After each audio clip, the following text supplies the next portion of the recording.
Hello dears, कैसे आप लोग? उम्मीद करते हैं अच्छे होंगे। स्वागत है आपका आपके YouTube channel target with Ramakant. Dears, जैसा कि आपको पता है कि आजकल हम लोग 10 ईयर्स के क्वेश्चन सॉल्व कर रहे हैं। यस, आपने सही सुना। हम लोग क्या कर रहे हैं? 10 ईयर्स के क्वेश्चन सॉल्व कर रहे हैं। और जो इसमें हमने आपको टॉपिक उठाया हुआ या चैप्टर कहें, तो जो चैप्टर हम लोगों ने उठाया है, first chapter that is chemical reaction and equation. Okay, इसी तरह से मैं बाकी के चैप्टर्स भी वन बाय वन सारे के सारे क्वेश्चंस 10 ईयर के सारे क्वेश्चंस आप लोगों को सॉल्व कराता चला जाऊंगा। ओके, तो पिछली वीडियोस में अगर आप लोगों को याद आ रहा होगा तो हम लोगों ने एमसीक्यू के क्वेश्चंस किए थे। एमसीक्यू के क्वेश्चंस पिछले वीडियो में सॉल्व किए हुए हैं। और अब तक आप लोगों ने इस चैप्टर में पार्ट 1 एंड पार्ट 2 दो वीडियोस आपको दिए जा चुके हैं। ओके, यह इस चैप्टर का पार्ट नंबर 3 है। ओके, तो मैं उम्मीद करता हूं कि आप लोगों ने दोनों पार्ट 1 एंड पार्ट 2 जरूर देखा होगा। और नहीं देखा है तो कोई टेंशन नहीं है, आप इस वीडियो को यहाँ से कंटिन्यू करो और बाद में जाकर के पार्ट 1 एंड पार्ट 2 जरूर देख लीजिएगा। ओके, आप देखोगे कि यहाँ पर आपको क्वेश्चंस यानी कि मल्टीपल चॉइस क्वेश्चंस कराने के साथ साथ आपको पूरा एक्सप्लेनेशन अच्छे से क्या किया जाएगा, पूरा एक्सप्लेन किया जाएगा और आपको समझाया जाएगा। और इस तरह देखते ही देखते आपका पूरा का पूरा चैप्टर क्या हो जाएगा, रिवाइज हो जाएगा। ओके, तो ये होता है टीचर के साथ क्वेश्चन पेपर सॉल्व करने का फ़ायदा। तो चलिए स्टार्ट करते हैं आपका नेक्स्ट क्वेश्चन। तो चलिए आज आपको क्वेश्चन नंबर 15 से डिस्कस करना। ओके, क्वेश्चन नंबर 14 तक ऑलरेडी हम लोगों ने डिस्कस कर लिया है। और अगर आपने नहीं देखा तो पार्ट नंबर 2 की वीडियो जरूर देखिएगा, आपको सब समझ में आ जाएगा। आज हमें डिस्कस करना question number 15। Okay, question number 15 discuss करने से पहले अगर आपने चैनल को सब्सक्राइब नहीं किया तो प्लीज़ इसे सब्सक्राइब करें। क्यों? क्योंकि इसी तरह से अच्छे अच्छे क्वेश्चंस मैं आपके एग्जाम के पॉइंट ऑफ व्यू से कराता रहूँगा, जिसमें आपको अच्छी चीज़ें सीखने को मौका मिलेगा और आप अपने एग्जाम में अच्छा कर पाओगे। ओके, आइए क्वेश्चन नंबर 15 की बात करें। क्वेश्चन नंबर 15 क्या कहता है? Which of the following gases can be use for storage of fresh sample of an oil for a long time. Okay, check करिएगा। ठीक है, आपका क्या दिया हुआ? कार्बन डाइऑक्साइड ओआर और ऑक्सीजन दिया हुआ, नाइट्रोजन ओआर और ऑक्सीजन दिया हुआ, उसके बाद ऑक्सीजन ओआर और हीलियम दिया हुआ, एंड हीलियम ओआर और नाइट्रोजन दिया हुआ। अच्छा, एक चीज़ और हो सकता है कि आपको ये चैप्टर पूरी तरह से क्या हो, तैयार। ओके, तो आपको इस तरह का चैप्टर अगर तैयार है तो आप करिए क्या, वीडियो को पॉज कर दीजिए और अपना आंसर खुद चेक करिए। ओके, और देने के बाद मेरे से मैच करिए कि क्या आपने और हमने दोनों लोगों ने सही आंसर दिया है कि नहीं दिया है। और अगर दिया है तो अच्छी बात है, अपने आप को 1 मार्क्स दीजिए, और नहीं दिया है तो आप अच्छे से एक्सप्लेनेशन को समझिए। ओके, चेक करते हैं। तो अभी क्या बोला गया है समझ लीजिए। विच of the following gases can be use for storage of fresh sample of oil and long time, for a long time. Okay, यानी कि फ्रेश सैंपल ऑफ ऑयल की बात करें, ओके, उसको लॉन्ग टाइम स्टोर करने के लिए कौन सी गैस का यूज़ किया जाता है? कार्बन डाइऑक्साइड ओआर और ऑक्सीजन, नाइट्रोजन ओआर और ऑक्सीजन, ऑक्सीजन ओआर और हीलियम एंड नाइट्रोजन। तो मैं आपको बता दूं ये आपके लिए लर्निंग क्वेश्चन हो सकता है और बहुत अच्छा क्वेश्चन भी है। ओके, इसके लिए आपको यूज़ करना होता है हीलियम और नाइट्रोजन यूज़ करना होता है। क्या यूज़ करना होता है? हीलियम एंड नाइट्रोजन यूज़ करना होता है। चलिए नेक्स्ट क्वेश्चन डिस्कस करते हैं। नेक्स्ट क्वेश्चन आपका क्या दिया हुआ, यहाँ से देखिए क्या दिया हुआ। विच of the following reaction is use for the preparation of oxygen gas in the laboratory. Okay, which of the following reaction, okay, यहाँ पर दिया हुआ, इसको बोलते हैं पोटेशियम क्लोरेट बोलते हैं। क्या बोलते हैं? पोटेशियम क्लोरेट बोलते हैं। एंड सॉलिड फॉर्म में है, इसे हीट किया गया है, हीट एंड कैटलिस्ट की प्रेजेंस में रिएक्शन हो रही है। तो क्या बना रहा? पोटेशियम क्लोराइड बना रहा और ऑक्सीजन बना रहा। ओके, बात समझ नहीं आ रहा? क्या बना रहा? पोटेशियम क्लोराइड और ऑक्सीजन बना रहा। Which of the following statement that is solid is are correct about the reaction. Check करिएगा, आगे दिया हुआ क्वेश्चन दिया हुआ, ऑप्शंस की बात करें तो ऑप्शन क्या दिया हुआ? It is a decomposition reaction and endothermic reaction. Check करिएगा, decomposition reaction and endothermic reaction. उसके बाद it is a combination reaction and exothermic reaction. It is a decomposition reaction and exothermic reaction. तो आइए check कर लेते हैं, एक option और है, अगर आप यहाँ से चेक करना चाहें तो यहाँ से ऑप्शन देख सकते हैं। क्या दिया हुआ? It is a photochemical decomposition reaction. There is 4 options. Okay, देखिए यहाँ से आप चेक कर सकते हैं कि ये क्वेश्चंस बोर्ड क्वेश्चन एग्जाम में आए हुए हैं और सारे आपको सॉल्व कराए जाएंगे। और इसी तरह से क्वेश्चंस आपको क्या करना, तैयार करना। देखिए यहाँ पर बेसिकली 2 तरह की चीज़ें पूछी गई हैं। यहाँ पर ये जो क्वेश्चन है, ये क्वेश्चन किस टॉपिक का है? ये क्वेश्चन है type of chemical reaction. Okay, type of chemical reaction topic का चैप्टर। ओके, टॉपिक है। ओके, तो अगर आप देखिए यहाँ पर अगर आपको पढ़ा है, जब एक सिंगल सबस्टेंस, चेक करिएगा, जब एक सिंगल सबस्टेंस 2 और मोर देन 2 सबस्टेंस में ब्रेक हो जाता है, यानी कि टूट जाता है, यानी कि एक सिंगल सबस्टेंस है टू और मोर देन टू सबस्टेंस में ब्रेक हो गया तो इसको बोलते हैं डीकम्पोजिशन। क्या बोलते हैं? इसको बोलते हैं डीकम्पोजिशन। मतलब हो गया डिकम्पोज हो गया, यानी कि ये टूट गया। डिकम्पोजिशन रिएक्शन बोलोगे। क्या बोलोगे? डिकम्पोजिशन। अच्छा, यह एक सिंगल सबस्टेंस, यह टू और मोर देन टू सबस्टेंस में ब्रेक कर गया है। यहाँ तो फिलहाल टू सबस्टेंस दिए हैं, ये दो से ज़्यादा चीज़ों में भी टूट सकता है। तो जब इसका डिकम्पोजिशन हुआ है तो आपको पता है कि इसके डिकम्पोजिशन के लिए यहाँ पर हीट की ज़रूरत पड़ी है। किसकी ज़रूरत पड़ी है? हीट की ज़रूरत। यानी कि यहाँ पर डिकम्पोजिशन के लिए, इस रिएक्शन को कराने के लिए हमें हीट की ज़रूरत पड़ी है। और जब कहीं पर किसी रिएक्शन को कराने के लिए हीट की ज़रूरत पड़ती है तो उसको बोलते हैं एंडोथर्मिक रिएक्शन। क्या बोलते हैं? एंडोथर्मिक रिएक्शन बोलते हैं। तो यानी कि यह जो रिएक्शन है एग्जाम्पल है किसका? Decomposition reaction and endothermic reaction. तो अगर आप चेक करो तो आपका आंसर नंबर कौन सा हो जाएगा? फर्स्ट हो जाएगा, that is decomposition reaction and endothermic reaction. देखिए, अच्छा, कॉम्बिनेशन रिएक्शन क्या होता है मैं आपको बता दूं। कॉम्बिनेशन रिएक्शन में क्या होता है? डिकम्पोजिशन का जस्ट उल्टा होता है। यहाँ पर दो सबस्टेंस आपस में मिलकर के एक सिंगल सबस्टेंस बना देते हैं। यानी कि दो सबस्टेंस आपस में कंबाइन कर गए और उन्होंने एक सिंगल सबस्टेंस बना लिया, तो ऐसे रिएक्शन को क्या बोलेंगे? कॉम्बिनेशन रिएक्शन बोलेंगे। ओके, अच्छा, जब यह दोनों आपस में मिल करके एक सिंगल सबस्टेंस बना रहे हैं तो यहाँ पर क्या निकल रहा है? हीट निकल रही है। क्या निकल रही है? अगर हीट निकल रही है, यहाँ से हीट निकल रही है, ना कि यहाँ देना पड़ रहा है। जब एरो के ऊपर लिखा जाता है तो यानी कि हीट देनी पड़ी है फॉर द रिएक्शन। ओके, बिना हीट के रिएक्शन कंटिन्यू नहीं हो रही थी, इसलिए देना पड़ा। लेकिन यहाँ ऐसा कुछ नहीं है। यहाँ पर क्या है? यहाँ पर जो दो सबस्टेंस से जो एक सिंगल सबस्टेंस बन रहा है उस ड्यूरेशन में हीट निकल भी रही है, तो हीट का निकलना क्या बोला जाता है? एक्सोथर्मिक रिएक्शन बोला जाता है। बताओ दिमाग में चला गया कि नहीं चला गया? तो एक्सोथर्मिक। तो अब आपको पता चल गया कॉम्बिनेशन, डिकम्पोजिशन, एक्सोथर्मिक और एंडोथर्मिक, बस यही आपको समझना था। आगे आइए, नेक्स्ट देखते हैं यहाँ पर, और आगे का एग्जाम्पल देख लीजिए क्या दिया हुआ? Photochemical decomposition reaction. तो चेक करिएगा, फोटोकेमिकल यानी कि photo in the sense light की प्रेजेंस में जो रिएक्शन होती है उसको बोलते हैं फोटोकेमिकल बोलते हैं। क्या बोलते हैं? Photochemical and decomposition. यानी कि जब किसी रिएक्शन का रिएक्शन, ये जैसे यहाँ पर दिया हुआ ए बी, एक सिंगल सबस्टेंस दिया हुआ, यह ए प्लस बी में टूट गया। अगर ये हीट से हो रहा है तो थर्मल डिकम्पोजिशन हो जाएगा। ठीक है, क्या हो जाएगा? Thermal decomposition.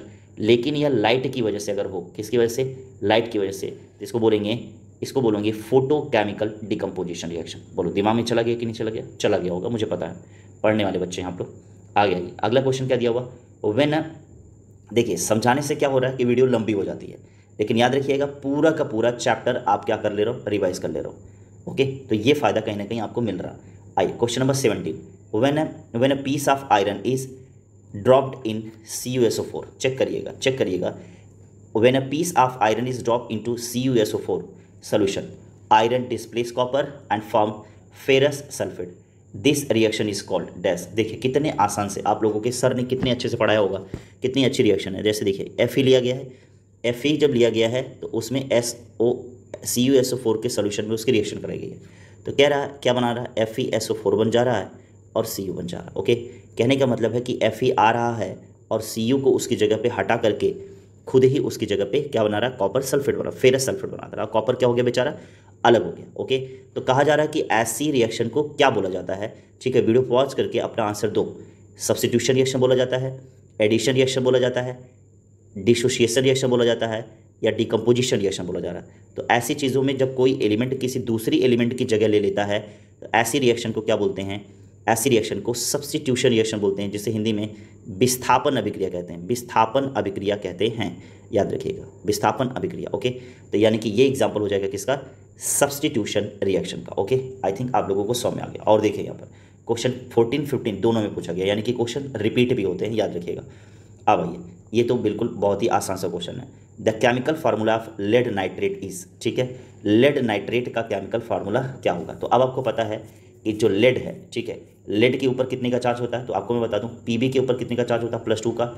और नाइट्रेट के ऊपर कितने का चार्ज होता है? -1 का। कितने का होता है? -1 का। ठीक है, दोनों आपस में मिलकर के फार्मूला बनाएंगे, क्या हो जाएगा? Pb, इसकी बैलेंसी 1 है, यहाँ पर आएगी, ठीक है, और इसकी बैलेंसी यहाँ पर 3 है। ओके, 2 आएगी, तो 1 तो लिखा नहीं जाता, तो फार्मूला क्या बनेगा? PbNO3 का होल ट्वाइस। यानी कि अकॉर्डिंग टू दिस ऑप्शन कौन सा सही होगा? सेकेंड ऑप्शन सही होगा। Very good. अब आते हैं, that is very important question, question number 19 की तरफ आगे बढ़ते हैं। कहाँ बढ़ते हैं?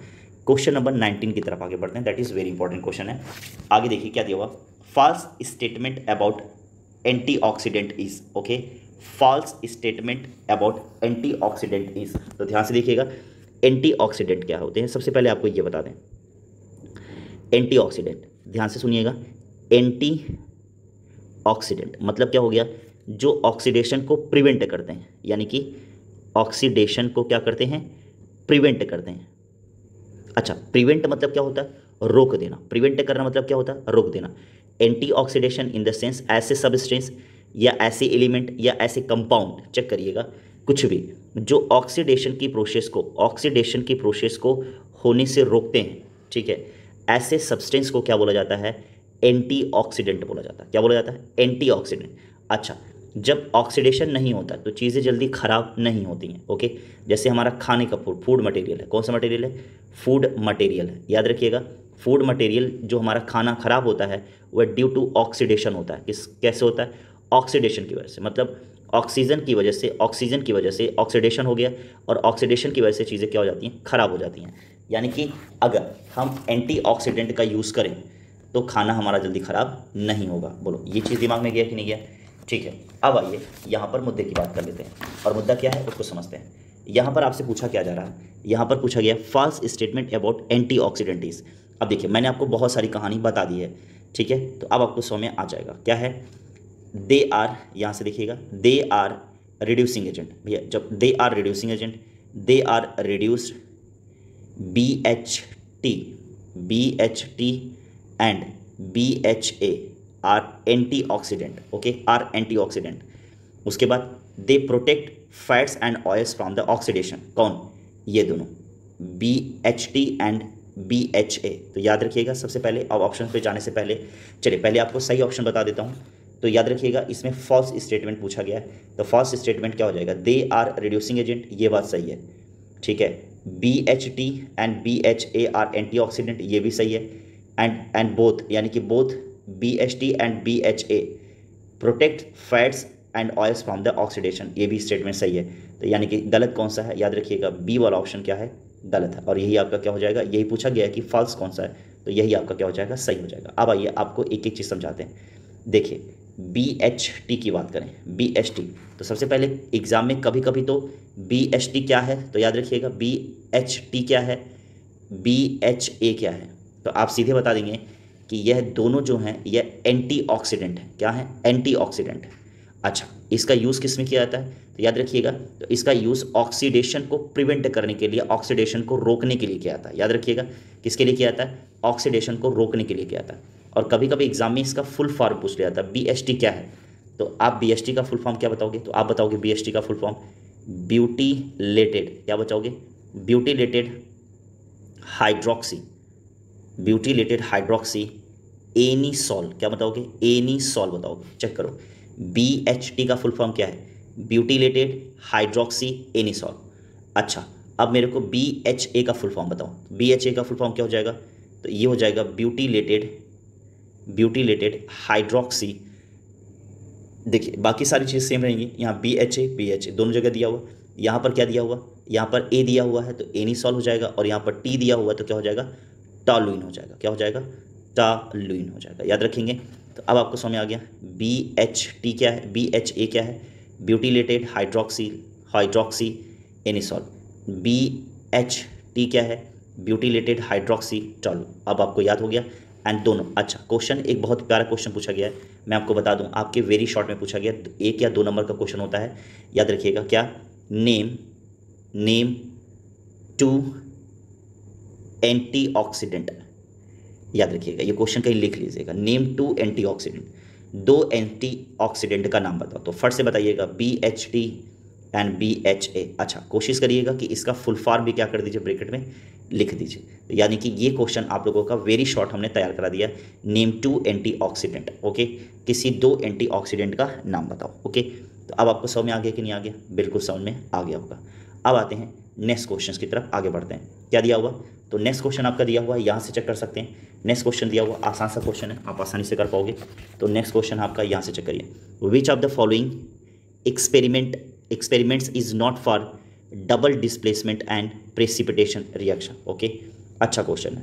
पहली बात क्या पूछा गया, पहली बात पूछा गया double displacement reaction and precipitation. देखिए आपको आपके यहाँ टाइप ऑफ केमिकल रिएक्शन में एक रिएक्शन का एक टाइप ये भी होता है डबल डिस्प्लेसमेंट रिएक्शन, जिसे हिंदी में द्विविस्थापन अभिक्रिया बोलते हैं, और प्रेसिपिटेशन रिएक्शन जहाँ पर प्रेसिपिटेट बनता है जिसे हिंदी में अवक्षेपण अभिक्रिया कहते हैं। ओके, तो कह रहा है कि विच of the following experiment is not बोला है, क्या बोला है, नॉट बोला है, याद रखिएगा बच्चे ध्यान नहीं देते हैं, not for the double displacement and precipitation reaction, कौन सा ऐसा नहीं है।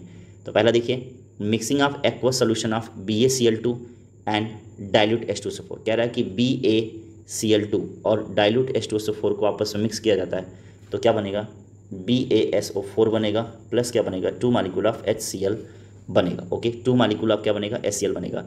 तो सच बता दूं तो यह जो रिएक्शन है यह डबल डिस्प्लेसमेंट रिएक्शन है और यहाँ पर प्रेसिपिटेट भी बनता है।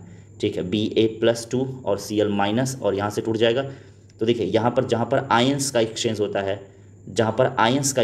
है वहाँ पर रिएक्शन क्या कहलाती है, डबल डिस्प्लेसमेंट कहलाती है, और रिएक्शन के ड्यूरेशन में क्या बनता है, प्रेसिपिटेट बनता है। ओके, उसके बाद दिया हुआ mixing of aqueous solution of lead nitrate PbNO3 and KHI दिया हुआ। जब इन दोनों को मिक्स किया जाता है तो आपको मैं बता दूं यहाँ पर क्या बनेगा, पोटेशियम नाइट्रेट बनेगा 2 मॉलिक्यूल्स, और यहाँ पर क्या हो जाएगा, लेड आयोडाइड हो जाएगा। यस, यह भी क्या है, ये आपको पता होना चाहिए कि यह भी क्या है, यह भी आपका double displacement reaction and precipitation reaction का एग्जाम्पल है। आगे देखते हैं क्वेश्चन नंबर, नेक्स्ट क्वेश्चन क्या है। तो नेक्स्ट क्वेश्चन देखिए यहाँ पर क्या दिया हुआ, mixing of potassium iodide solution and Cl2। Okay, यही क्या हो गया आपका, फॉल्स हो गया, मतलब यही रिएक्शन नहीं है। ओके, यही रिएक्शन आपका एग्जाम्पल नहीं है। ओके, और बाकी ये दोनों एग्जाम्पल है, तो यानी कि आपका सही ऑप्शन कौन सा हो जाएगा, सी हो जाएगा। अब आते हैं नेक्स्ट क्वेश्चन की बात करते हैं, फॉल्स स्टेटमेंट। सोच लीजिए इसी तरह के क्वेश्चन बार बार पूछ रहा कि कौन सा फॉल्स स्टेटमेंट है। तो अगर आपने ढंग से चैप्टर को नहीं पढ़ा है, अगर आपको डिफिनेशंस अच्छे से नहीं आता है तो आप इन सारे क्वेश्चंस को कर नहीं पाओगे। याद रखना, इन सारे क्वेश्चंस को आप कर नहीं पाओगे। False statement is electrolysis of water is decomposition and endothermic reaction. Okay, बात समझ आ रहा है कि नहीं आ रहा, तो ये कहा जा रहा है, बिल्कुल सही है। ठीक है, क्या होता है, इलेक्ट्रोलिसिस, वाटर का जब इलेक्ट्रोलिसिस कराया जाता है तो चेक करो ये वाटर है, और जब इसका इलेक्ट्रोलिसिस कराया जाता है तो ये H+ और OH- में ब्रेक कर जाता है। H+ और OH- में क्या कर जाता है, ब्रेक कर जाता है। तो जब कोई सिंगल सब्सटेंस 2 और मोर देन 2 सब्सटेंस या आयन में कन्वर्ट हो जाए तो उसको क्या बोलते हैं, डीकम्पोजिशन बोलते हैं। क्या बोलते हैं, डीकम्पोजिशन बोलते हैं। ठीक है, एंड एंडोथर्मिक रिएक्शन है। ओके, अच्छा याद रखिएगा, वाटर को H+ और OH- में तोड़ने के लिए यहाँ से हीट भी देना पड़ेगा। क्या देना पड़ेगा, हीट भी देना पड़ेगा। यानी कि ये ऑप्शन क्या है, पूरी तरह से सही है, electrolysis of water is decomposition and endothermic reaction. Okay, अब आइए, अच्छा क्वेश्चन है। ओके, क्या दिया हुआ, reaction between zinc and H2SO4, ठीक है, produce with evolution of heat and hydrogen gas. देखिए ये बहुत ही बढ़िया क्वेश्चन है, मैं सच बता दूं, ये देखिए यह चैप्टर जो है आप फर्स्ट वाले में भी पढ़ रहे हैं, और जब आप acid base and salt chapter पढ़ोगे तब भी वहाँ पर ये रिएक्शन पढ़ोगे कि जो जिंक मेटल है जब वह H2SO4 के साथ रिएक्शन करेगा तो चेक करो, तो आपको पता है कि जिंक यहाँ से हाइड्रोजन को हटा देगा, क्या हो जाएगा, ZnSO4 हो जाएगा, और प्लस यहाँ से H2 गैस निकलेगी। आपके टीचर्स ने आपको बताए होंगे। ठीक है, तो यानी कि अगर इसमें ये पूछ लेता है कि टाइप ऑफ रिएक्शन कौन सी हो जाएगी, तो आपको पता है हाइड्रोजन को Zn हटा रहा है और खुद ही उसकी जगह पे जा रहा है, तो कैसी रिएक्शन का एग्जांपल है, बताइए फट से, डिस्प्लेसमेंट रिएक्शन का एग्जांपल हो गया। किसका एग्जांपल हो गया, डिस्प्लेसमेंट रिएक्शन का एग्जांपल हो गया। फिलहाल हमसे ये नहीं पूछा है, टाइप ऑफ रिएक्शन नहीं पूछा है। तो देखो यहाँ पर जब ये रिएक्शन प्रोसीड हो रही है तो यहाँ पर हाइड्रोजन गैस इवॉल्व हो रही है कि नहीं हो रही है, बिल्कुल हो रही है। और स्टेटमेंट में इन्होंने क्या कहा है, देखो इधर, reaction between Zn and dilute H2SO4 proceed with the evolution of heat and hydrogen gas. Okay, तो अब अगर आप यहाँ से चेक करो तो ये बात भी क्या है, पूरी तरह से सही है। उसके बाद formation of slaked lime from the quick lime and water is combination and exothermic reaction, ये भी स्टेटमेंट सही है। तो यानी कि ए भी सही, बी भी सही, सी भी सही। तो यानी कि फॉल्स पूछा गया है तो कौन सा हो जाएगा, डी हो जाएगा। हीटिंग ऑफ पोटेशियम क्लोरेट अभी मैंने बताया था KClO3, ठीक है, KClO3 is double displacement and endothermic reaction. सोच लो बेटा, क्या कह रहा है कि पोटेशियम क्लोरेट जो है यह क्या है, सबसे पहली बात पोटेशियम क्लोरेट को ये बता रहे हैं एंडोथर्मिक, जबकि आपको पता है कि पोटेशियम क्लोरेट जो है एंडोथर्मिक नहीं है। इस रिएक्शन को कराने के लिए हीट और कैटालिस्ट की जरूरत पड़ती है। किसकी जरूरत पड़ती है, कैटालिस्ट की जरूरत पड़ती है। तो यानी कि ये एंडोथर्मिक नहीं, ये एक्सोथर्मिक रिएक्शन का एग्जांपल है। और दूसरी बात यह डिस्प्लेसमेंट रिएक्शन का एग्जाम्पल नहीं है, या डीकम्पोजिशन रिएक्शन का एग्जाम्पल है, तो ये बात गलत बताई जा रही है। तो अगर आपने पहला वाला एग्जाम्पल जैसे शुरू में ही मैंने पढ़ाया था, अगर उसी को आपने पढ़ा होता तो आपको तुरंत चला जाता है कि डी का ऑप्शन ये लोग गलत बता रहे हैं। ठीक है, अब आइए नेक्स्ट और लास्ट क्वेश्चन डिस्कस कर लेते हैं। नेक्स्ट और लास्ट क्वेश्चन क्या दिया, विच of the following reaction is not possible. तो याद रखिएगा, इसके लिए आपको ECS याद होना चाहिए। E for electro, C for chemical और एस फॉर सीरीज। ECS मतलब इलेक्ट्रोकेमिकल सीरीज आपको याद होना चाहिए। अब ये क्या होता है, ये एक सीरीज़ होती है जिसमें जो मोस्ट रिएक्टिव एलिमेंट हैं वो टॉप पे हैं। कहाँ पर हैं, टॉप पे, और लेस रिएक्टिव एलिमेंट क्या है, बिल्कुल बॉटम में है। अच्छा, इसमें होगा क्या कि जो मोस्ट रिएक्टिव एलिमेंट है यानी कि जो मोस्ट पावरफुल है उसकी वजह से बाकी सारे लोग क्या हो जाएंगे, डिस्प्लेस हो जाएंगे। तो कह रहा है कि कौन सा रिएक्शन पॉसिबल नहीं है। तो आप देखिए यहाँ पर क्या दिया, कह रहा है कि जो Cu है वह Zn को उसकी जगह से हटा करके क्या बनाएगा, CuSO4 और Zn बनाएगा। अभी आपको ऊपर ही यही वाली रिएक्शन कराई है, और जब यहाँ पर क्या था, CuSO4 था जिसमें Zn क्या कर रहा था, कॉपर को हटा रहा था और क्या बना रहा था, ZnSO4 बना रहा था और Cu बना रहा था। ठीक है, यानी कि Zn जब इसको डिस्प्लेस कर सकता है तो भाई कॉपर इसको कैसे कर सकता है, यानी कि reactivity of Zn is more than copper. Okay, बात समझ नहीं आ रहा, यानी कि पहला क्वेश्चन ही आपको जैसे ही आपने देखा तुरंत आपको मिल गया कि यार यही ऑप्शन क्या है, सही है, यह रिएक्शन पॉसिबल नहीं है। ओके, यह रिएक्शन पॉसिबल नहीं है।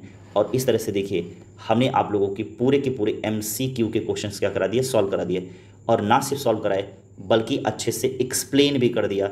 अब आप लोगों को पूरा का पूरा चैप्टर क्या हो गया, अच्छे से रिवाइज हो गया, चैप्टर पूरा अच्छे से क्या हो गया, रिवाइज हो गया। ओके, तो चलिए उम्मीद करते हैं कि जितनी भी सारी चीज़ें समझाई हैं आप लोगों को समझ में आ गई होंगी। और हाँ, नेक्स्ट क्लास में हम लोग वेरी शॉर्ट के क्वेश्चंस करेंगे जो 2 नंबर के क्वेश्चन हैं। और कैसे क्वेश्चंस होंगे, वो 10 ईयर्स के क्वेश्चन होंगे जो आप लोगों को मेरे साथ क्या करना है, सॉल्व करना है। ओके, मेरे साथ आप लोगों को क्या करना है, सॉल्व करना। ओके, तो चलिए उम्मीद करता हूँ कि जितनी भी सारी चीज़ें समझाई हैं, जितनी भी सारी चीज़ें मैंने पढ़ाई हैं आप लोगों को समझ में आया है। और हाँ, अगर समझ में आया है तो प्लीज़ अच्छे अच्छे कमेंट करिए कि इसी तरह से क्या मैं आप लोगों के जितने भी चैप्टर हैं सारे के सारे 10 ईयर्स के question, MCQ, very short, long, सारा का सारा मैं इसी तरह से करा दूं क्या। और अगर हाँ तो कमेंट में लिख के बोलिए कि यस सर, इसी तरह से सारे के सारे 10 ईयर्स के क्वेश्चन प्लीज़ हमें करा दीजिए, तो नो डाउट। और वैसे भी आपके एग्ज़ाम आते आते सारे के सारे 10 ईयर्स के क्वेश्चंस आप लोगों के हाथ में होंगे, बशर्ते आप लोग वीडियो अच्छे से देखते चले जाओ। ओके, तो चलिए उम्मीद करते हैं आप लोगों को समझ में आ गया होगा। और अगर अब तक आपने वीडियो को लाइक नहीं किया तो प्लीज़ लाइक कर दो। मिलते हैं नेक्स्ट क्लास में। Thank you watching this video. तब तक के लिए पढ़ते रहिए और पढ़ते रहिए।